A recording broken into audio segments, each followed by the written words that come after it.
सरकारी गोदामों में अनाज सड़ने से कैसे बचाया जा सकता है? धूप में सड़ते अनाज, तो कभी बारिश में खुले आसमान के नीचे भीगती अनाज की बोरियां। ऐसी तस्वीरें तो आपने भी अखबारों और टीवी स्क्रीन पर देखी होगी।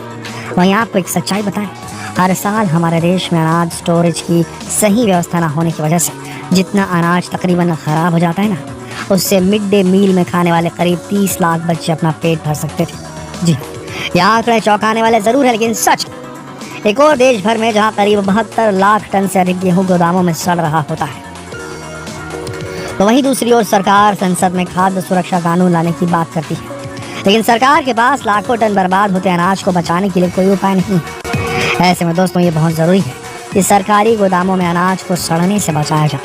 साल 2020-21 ये वो दौर था जब देश में महामारी की वजह से कितनों के पास नौकरी नहीं थी, पैसे नहीं थे, घरों से बाहर ना निकल पाने की वजह से लोगों को भूखे भी रहना पड़ रहा था। लेकिन क्या आप जानते हैं इस वक्त हमारे देश में अनाज का क्या हाल था? शायद ये तो आप जानते ही होंगे कि हमारे देश में हर साल कई टन अनाज खराब रखरखाव की वजह से सड़ जाता है। लेकिन उस दौरान इसमें 90% की बढ़ोतरी हुई और तकरीबन 1824.31 टन अनाज सरकारी गोदामों में ही सड़ गया। वहीं RTI से मेरी जानकारी के अनुसार फाइनेंशियल ईयर 2019-20 में FCI और CWC के गोदामों में कुल 959.65 टन अनाज खराब हुआ। ये आंकड़े हैरान कर देने वाले हैं, इसलिए क्योंकि सरकारी गोदामों में अनाज की बर्बादी के आंकड़े ऐसे वक्त सामने आए जब भारत 116 देशों के ग्लोबल हंगर इंडेक्स 2021 में नीचे लुढ़क कर 101वें स्थान पर आ गया था। 100 देशों से भी बाहर निकल गया था, जो साल 2020 में 94वें स्थान पर था, उससे और नीचे गिर गया था 2021 में। GHE की इस फहरिस्त में भारत अब अपने पड़ोसी देशों पाकिस्तान, बांग्लादेश और नेपाल से भी पिछड़ गया था। तो ये सुनकर लगा आपको भी झटका? जरा सोचिए, कृषि प्रधान देश भारत में क्या कभी खाने की कमी हो सकती है? नहीं ना।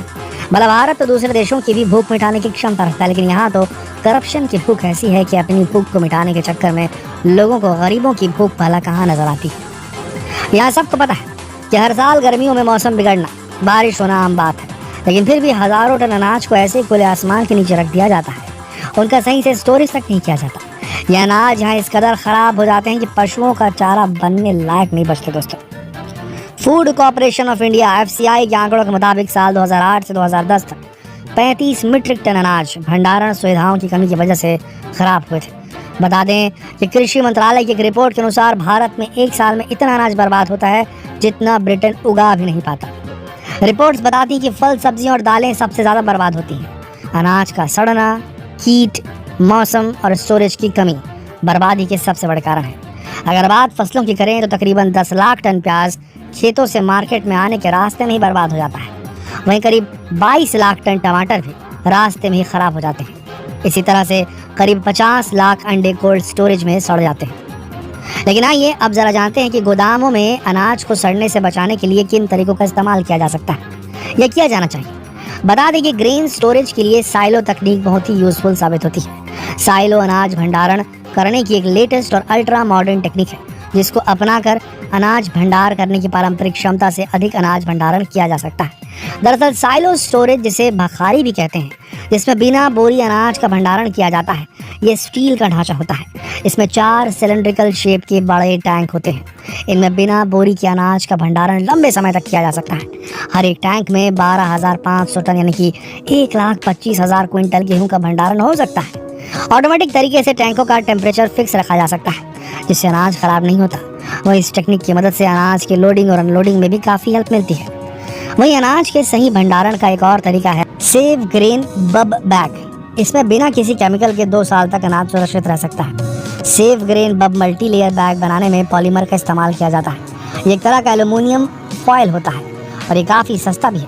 सबसे पहले एक जूट के बैग में सेव ग्रेन बैग को रखते हैं। इसके बाद उसमें अनाज को उस बोरे में रखते हैं। बैग से सारी हवा निकल जाए, उसके बाद सेव ग्रेन बैग को टाइट बांध देते हैं। धूप में सुखाने के बाद अनाज के ठंडा हो जाने के बाद ही उसे भंडारण कक्ष में रखना चाहिए। वैसे अगर अनाज को लंबे समय तक सुरक्षित रखना चाहते हैं तो इसके लिए भंडारण की वैज्ञानिक विधि को अपनाने की ज़रूरत होती है।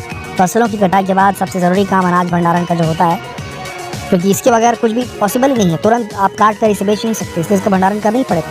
इसलिए गोदाम में ग्रेन स्टोरेज के लिए इन बातों का ध्यान ज़रूरी होता है। अनाज को रखने के लिए जिस कमरे या गोदाम को इस्तेमाल में लाया जा रहा हो उसकी अच्छी तरह से साफ सफाई करनी चाहिए। अनाज बाहर नहीं रखना चाहिए जिस तरीके से सरकारी गोदामों में रख दिया जाता है। दीवारों ज़मीन में अगर दरार हो तो उसे सीमेंट ईंट से बंद किया जाना चाहिए।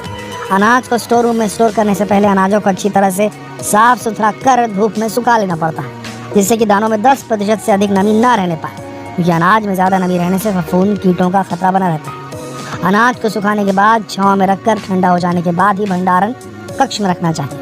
अनाज से भरे बोरे को स्टोरेज में रखने के लिए फर्श में 20 से 25 सेंटीमीटर की ऊंचाई पर बांस या लकड़ी के तख्ते का स्टेज तैयार करना चाहिए, मंच तैयार करना चाहिए, जो दीवार से कम 75 सेंटीमीटर की दूरी पर हो। बोरियों की छल्लियों के बीच भी 75 सेंटीमीटर खाली जगह रखना फायदेमंद होता है। गोदाम में पक्षियों और चूहों के आने जाने के रास्ते को बंद कर देना ज़रूरी होता है।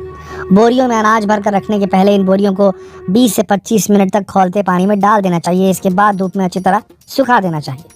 मीडिया रिपोर्ट्स की माने तो भारत में अनाज का स्टॉक काफ़ी कम है। एफसीआई ने साल 2022 तक पिछले 5 साल में सबसे कम अनाज का स्टॉक रखा है। इस साल अनाज के भंडारण की कैपेसिटी 7.5 करोड़ टन से 8.5 करोड़ टन ही रिकॉर्ड हुई है। इसके पीछे कई कारण हैं, जिनमें केंद्र सरकार की ओर से प्रधानमंत्री गरीब कल्याण अन्न योजना का विस्तार करना भी है। वैसे आपको ये बता दें कि कई बार गोदामों में अनाज भंडारण महंगे होने की वजह से घर पर ही अनाज का भंडारण कर लेना चाहिए, और ऐसे में कई बार सही भंडारण न होने की वजह से अनाज सड़ जाता है।